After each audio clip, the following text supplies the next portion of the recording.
Hello everyone, my name is Daniel and I'm going to present you about the project What is your function? I'll be talking about the 5 functions as a manager, and through the outline I'll take you through the introduction to management, and I'll talk about the 5 key functions of a manager, and finally I'll talk about the 3 management styles that a manager uses to manage. Management is an act of using an organizational human talents and resources in order to achieve the objectives of an organization.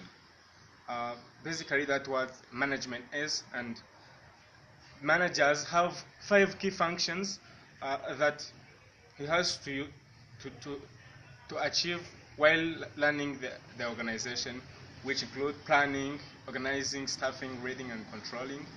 And managers has also the 3 styles in which he leads the employees or the people, which are directing, delegating, and discussing. To start by the functions of a manager has to planning. Through planning, a manager decides what to be done in the future and generates plans for all the actions to be done, as well as making the action plans and schedules as documents. For example, a manager is responsible to make a project charter. Let's say if a manager is going to run a project, then he is the one to make a project charter. Also, let's say in the beginning of a year, a manager has the responsibility of making an action plan for a certain time. Also, another function of a manager is organizing. And through organizing, a manager creates a pattern relationship among employees. It means he makes how employees relate to each other in terms of their responsibilities. And through also organizing, a manager allocates resources to tasks and people. He distributes the task among the workers. It means he shares the task among the workers in the organization, as well as identifying and arranging the tasks to be done. For example, there is a project. Let's say there is a project of building a swimming pool. At that time, in an organizing function, a manager will list all the tasks to be done and arrange all the activities, as well as allocating the resources available to the tasks. That's about organizing. About the third function of a manager is staffing. If you say staffing, you understand identifying the right person for the right job. One of the functions of a manager is to recruit the right employees for the right jobs, as well as facilitating the ongoing training and identifying people who are doing the job. Let's say, for example, in a company there is a new department that is established, so it's up to a manager to recruit a right employee to lead that department. That is staffing in general. Another function is leading. The manager is required to lead the people in a team. Through leading, he directs people to do what needs to be done. And he has to communicate what needs to be done and then direct them, motivating people and stimulating their needs in order to do what needs to be done. That's all about leading. Let's say, for example, at the end of the year, let's say a manager needs the employees to make and submit a report. So he will have to lead them to doing that by communicating and motivating them in order to have that completed report and get submitted. That's all about leading. One last function of a manager is controlling. When we say controlling, it means the manager is responsible of tracking the progress of a certain work. Let's say there is a project being run, and then it's up to manager to control and track the progress. How is it being done? And as well as guiding people at work and evaluating if it is in line with what is planned. Let's say, for example, there's a project of building a swimming pool again, and then a manager has the function to go to the field and check the quality, let's say, of paint and concrete that is being used in order to control all what is being done. That's all about the 5 key functions of a manager, which he has to do in an organization.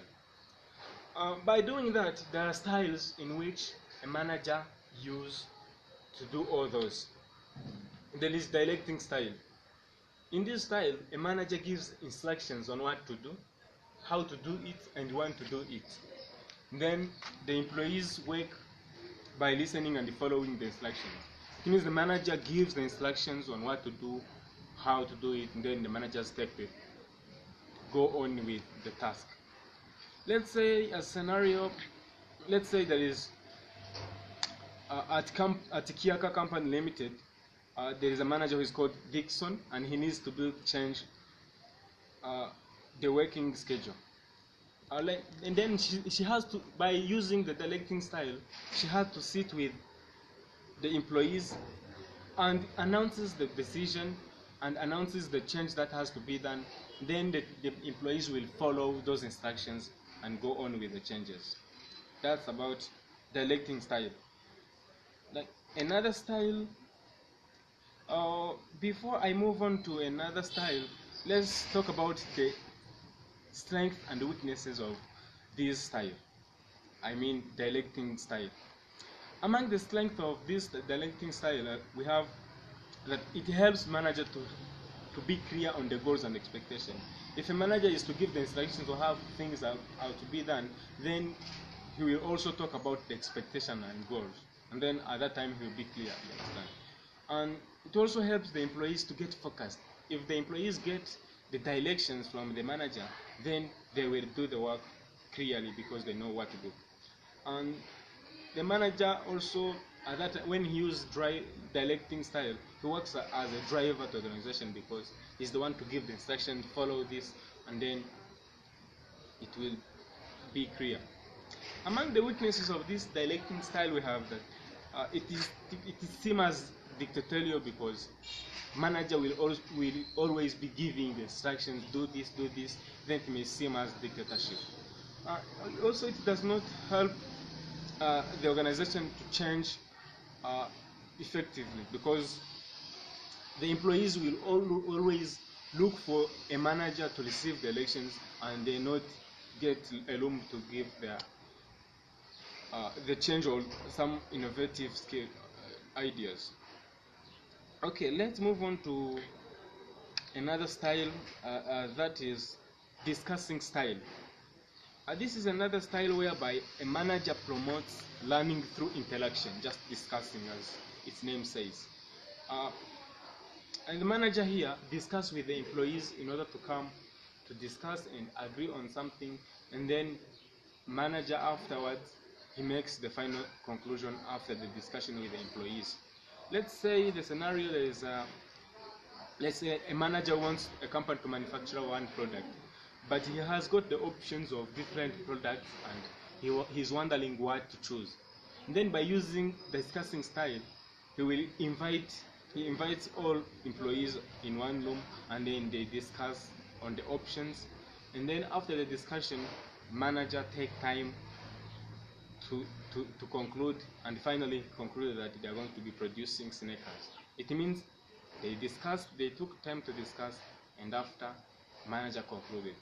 This is all about discussing style, and if we can look at its strength and weakness, this discussing style engage employees.